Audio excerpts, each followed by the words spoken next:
నమస్తే, welcome to our channel. నేను ప్రియాంకారావు.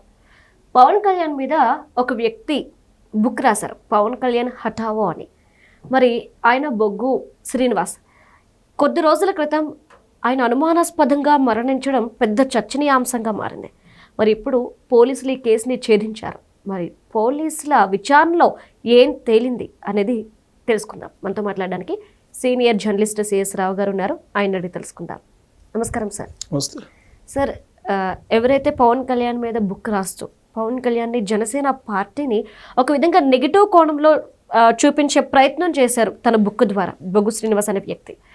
మరి ఇప్పుడు ఆయన అనుమానాస్పద స్థితిలో మరణించి ఉండడం చాలా వివాదాలు సృష్టించింది. ఎందుకంటే ఒక విధంగా జనసేన పవన్ కళ్యాణ్కి ఇది అంటగట్టే ప్రయత్నాలు కూడా జరిగినాయి. బట్ ఇప్పుడు పోలీసులు కేసుని ఛేదించారు. అసలు వాళ్ళు ఏం చెప్తున్నారు? ఇప్పుడు పోలీసులు ఆల్మోస్ట్ ఎలా జరిగింది ఇన్సిడెంట్ అనేది తేల్చేశారు. అయితే ఫిబ్రవరి 13వ తారీఖుని ఇన్సిడెంట్ జరిగింది. 14వ తారీఖు నుంచి ఆ బొగ్గు శ్రీనివాస్ ఫోటో పెట్టి, పవన్ కళ్యాణ్ గారి ఏదో గుండు కొట్టించిన ఫోటో ఒకటి పెట్టి, పవన్ హఠావు అని చెప్పి ఆయన రాసినటువంటి పుస్తకానికి సంబంధించినటువంటి ఫస్ట్ పేజ్ అది పెట్టి ఎంత పోర్ట్రేట్ చేశారంటే జనసేన మీద. అంటే జనసేన వాళ్ళే వెంటాడి ఈ బొగ్గు శ్రీనివాస్ అని అతను చంపాడు అనేటువంటి అభిప్రాయం కలిగేలా సోషల్ మీడియాలో పెద్ద ఎత్తున ప్రచారం చేశారు. అంటే ఒక ఇన్సిడెంట్ జరిగినప్పుడు, ఒక క్రైమ్ జరిగినప్పుడు ఆ క్రైమ్ని రాజకీయ పార్టీలు ఏ విధంగా అనుకూలంగా మలుచుకోవాలని చూస్తాయని చెప్పి అనడానికి ఇది కూడా ఒక నిదర్శనం. ఇది కూడా అని ఎందుకు అంటున్నానంటే, రాజశేఖర రెడ్డి గారు హెలికాప్టర్ ప్రమాదంలో చనిపోయారు. ఆయన క్యూములోనింబస్ మేఘాల కారణంగా చనిపోయారని చెప్పి సిబిఐ చెప్పడానికి టైం పట్టింది. ఒక 2 years ఏం పట్టింది. ఈ లోపుగా గాసిప్స్ రకరకాల క్రియేట్ చేసి ఒక పత్రికా అధిపతి వెనక హస్తం ఉందని, చంద్రబాబు నాయుడు గారి ప్రమేయం ఉందని, లేకపోతే తెలుగుదేశం పార్టీ ప్రమేయం ఉందని, ఇట్లా రకరకాలుగా పోర్ట్రేట్ చేశారు. చాలా రకాలుగా పోర్ట్రేట్ చేశారు. ప్రజల్లోకి ఇంజెక్ట్ చేశారు. అంటే కుట్ర ఏదో దాగి ఉంది, రాజశేఖర రెడ్డి గారి హెలికాప్టర్ ప్రమాదం వెనుక ఓ పెద్ద కుట్ర దాగి ఉంది, కాన్స్పిరసీ ఉంది అనేటువంటి యాంగిల్లో పెద్ద ఎత్తున ప్రచారం చేశారు. దాంతో పబ్లిక్ అందరూ కూడా నిజంగానే ఉండి ఉంటుందా అనేటువంటి అనుమానాలు, రకరకాల అనుమానాలు. కాక్పిట్లో ఏం లేదు కదా, అదే బ్లాక్ బాక్స్లో అది పోయింది కదా, ఇట్లా రకరకాలుగా మాట్లాడుతున్నారు. ఈ మధ్యకాలంలో హెలికాప్టర్ ప్రమాదాలు, అలాగే విమాన ప్రమాదాలు ఎన్ని చూసాం మనం. లాస్ట్కి ఈ మధ్య ఆయన అజిత్ పవార్ హెలికాప్టర్ ప్రమాదంలో చనిపోతే డిప్యూటీ సీఎం మహారాష్ట్ర, దానికి కూడా ఎవరో కుట్ర పడినారని చెప్పి తెలుగుదేశం పార్టీ వాళ్ళకి అంటగట్టేటువంటి ప్రయత్నం సోషల్ మీడియాలో చేశారు. ఇప్పుడు ఆ బొగ్గు శ్రీనివాస్ అయిన అతను ఏదో ఫైనాన్షియల్ గొడవలతోటి చనిపోతే దాన్ని జనసేన పార్టీకి అంటగట్టేదానికి గత వారం రోజుల నుంచి రకరకాల ప్రయత్నాలు చేశారు. తీరా ఇన్వెస్టిగేషన్ చేస్తే ఏం తెలిసిందంటే, ఈ బొగ్గు శ్రీనివాస్ అనే అతను BBQ అనేటువంటి ఒక సంస్థను రిజిస్టర్ చేశాడు. ఆ సంస్థకు సంబంధించినటువంటి ఇన్వాయిస్లు, తర్వాత GSTకి సంబంధించినటువంటి ఫ్రాడ్ ఇవన్నీ చేస్తానని చెప్పి ఇంకొక అతని దగ్గరికి వెళ్ళారు. అతని పేరు రాధాకృష్ణ రెడ్డి ఏదో సంథింగ్ ఉంది.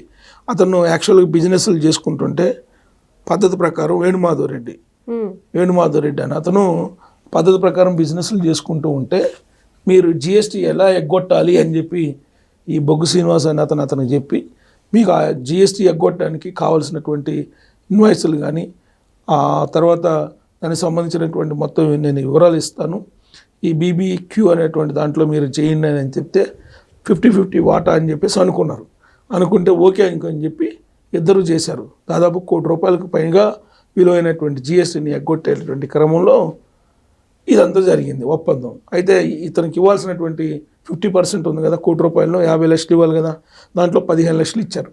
మిగతా అమౌంట్ ఇవ్వకపోతే ఈ బొగ్గు శ్రీనివాస్ అయిన అతని దగ్గరికి వెళ్ళి, వేణుమాధవ్ రెడ్డి దగ్గరికి వెళ్ళి అడగటం ప్రారంభించాడు. సరే, అతను రకరకాల కారణాలతోటి అతను నష్టపోయాడు. దాంతో ఇవ్వలేనటువంటి పరిస్థితుల్లోకి వెళ్ళిపోయాడు. ఈ లోపుగా GST అధికారులు రంగంలో దిగారు. ఇది మ్యానిపులేట్ చేశారు, GSTని ఎగ్గొట్టారు అని చెప్పి. పైగా GSTని ఎగ్గొట్టడంతో పాటు ఆ బిజినెస్ని సంబంధించిన లైసెన్స్ని క్యాన్సిల్ చేయడానికి సిద్ధపడ్డారు. మీ క్యాన్సిలేషన్ మళ్ళీ రీవర్క్ చేయాలంటే క్యాన్సిలేషన్ తీసేసి ₹1 కోటి అదనంగా ఫైన్ కట్టమని చెప్పేసి వాళ్ళు వార్నింగ్ ఇచ్చారు. ఇలాంటి పరిస్థితుల మధ్యలో వేణుమాధవ్ రెడ్డికి ఇతని నుంచి ప్రెజర్స్ ఎక్కువైపోయినాయి. ఎక్కువైతే అతను ఆ ప్రెజర్స్ని తట్టుకోలేక కిరాయి సుఫారీ మాట్లాడుకొని ఇతన్ని ఒకరోజు పిలిచి కారులో నమ్మకంగా తీసుకెళ్ళి అక్కడ నాగార్జున సాగర్ దగ్గర కాలువలో దింపేసి ఆ కాలువలో ఆ పక్కనది రాడ్లతో కొట్టి అతన్ని చంపేసి అతను ఆ కారులోనే యాక్సిడెంట్ అయినట్టు క్రియేట్ చేసి నీళ్ళల్లోకి తోసేసి ఆ డ్రైవర్ వెళ్ళిపోయాడు. యాక్సిడెంట్ జరిగింది, వెనక మనిషి చనిపోయాడు, ముందు డ్రైవర్ ఏమో అయిపోయాడు. కరెక్ట్గా ఇక్కడే పోలీసులకు అనుమానం వచ్చి ఆ డ్రైవర్ని అదుపులోకి తీసుకొని మొత్తం విచారిస్తే ఈ మొత్తం వ్యవహారం బయటపడింది. ఎలా జరిగింది ఏంటి అనేది, జిఎస్టీ ఎగ్గొట్టింది, ఇవన్నీ మొత్తం చెప్తాడు, అన్నీ బయటపడింది. మరి ఇప్పటి వరకు జరిగినటువంటి జనసేన మీద ప్రచారం సంగతి ఏంటి? మరి ఎందుకు చేసినట్టు జనసేన మీద? ఇప్పుడు బొగ్గు శ్రీనివాస్కి తర్వాత చావుకి జనసేన పార్టీకి ఏమైనా సంబంధం ఉందా? అంటే సార్ ఇప్పుడు జిఎస్టీ ఎక్కొట్టినంత మాత్రాన చంపేయడం అనేది ఆషామాషి విషయం కాదు కదా. అంటే ఎవరైనా వెనుకుండి ఇది చేయించారా? వాళ్ళిద్దరి మధ్య ఆర్థికపరమైనటువంటి గొడవలు ఉన్నాయి. ఓకే. ఎవరో వేణుమాధవ్ రెడ్డి కను అలాగే ఈ బొగ్గు శ్రీనివాస్కి మధ్యలో గత కొంతకాలంగా ఈ ఆర్థికపరమైన లావాదేవీ, ఇప్పుడు డబ్బులు ఇవ్వాలి, 50% ఇవ్వలేదు, 15 లక్షలు ఇచ్చారు, మిగతా అమౌంట్ ఇవ్వలేదు, 30 లక్షలు 35 లక్షలు ఇవ్వాలి, అది ఇవ్వలేదు. పైగా ఈ జిఎస్టీ వాళ్ళు రైట్ చేస్తే ఇతని లైసెన్స్ కూడా రద్దు అయిపోయింది. దాన్ని రెన్యువల్ చేయించాలంటే ₹1 కోటి కావాల్సి వస్తుంది. దాన్ని రెన్యువల్ చేయించి నాకు ఇవ్వమంటాడు ఇతను. ఇట్లా గొడవలు పడ్డారు. ఇంటర్నల్గా వాళ్ళిద్దరి మధ్య క్లాషెస్ వచ్చినప్పుడు నువ్వా నేను అనే పరిస్థితికి వచ్చినప్పుడు ఏం చేస్తారు? ఎవరైనా అదే చేశారు. కానీ దీన్ని జనసేన పార్టీకి అంటకట్టడం, జనసేన పార్టీ వాళ్ళు ఏదో వెంటాడి రేస్ కుక్కల మాదిరిగా చంపేశారని చెప్పి పోర్ట్రేట్ చేసి సోషల్ మీడియాలో పెట్టడం, ఇవన్నీ రాజకీయాల్లో ఒక రకంగా చెప్పాలంటే పాజిటివ్గా ఉండేటువంటి అంశాలు కాదు. ఇప్పుడు ఏది జరిగినా కానీ దాన్ని రాజకీయ పార్టీలకు అంటకట్టి ఏదో ఒక లబ్ధి పొందాలనుకోవటం అనేది సమాజంలో అన్రెస్ట్ని క్రియేట్ చేస్తుంది. అంటే ఇలాంటి రాజకీయాలు కూడా హెల్దీ ఉండాలి అంటారు. అన్రెస్ట్ క్రియేట్ చేస్తుంది. లేదంటే ఇప్పుడు గత వారం రోజుల నుంచి మనం దీని గురించి మాట్లాడుకునే పరిస్థితి వచ్చింది కదా. జనసేన వాళ్ళు ఏదో చేశారని, హఠావో పవన్ అని చెప్పి ఏదో పుస్తకం రాశాడని చెప్పి, ఆ బుక్ రాశాడని చెప్పి ఆ కారణంగా కక్ష పెంచుకొని వీళ్ళు అప్పటి నుంచి వేటాడుతున్నారు అనే యాంగిల్లో పోర్ట్రేట్ చేసుకుంటూ వచ్చారు కదా. ఎవరు చేస్తారో ఆ విధంగా పోర్ట్రేట్ అంటే వైఎస్ఆర్ కాంగ్రెస్ పార్టీకి సంబంధించినటువంటి సోషల్ మీడియా హ్యాండ్లింగ్స్లో ఎక్కువగా కనిపించాయి. సో అంటే పవన్ కళ్యాణ్ గారిని జనసేనని డ్యామేజ్ చేయాలంటే ఇలాంటి ఇన్సిడెంట్స్ని కూడా ఉపయోగించుకోవటం అనేది అదొక రకంగా చెప్పాలంటే లేఖిగా చేసే ప్రచారం అనుకోవాలి. Right. Thank you so much. Thank you.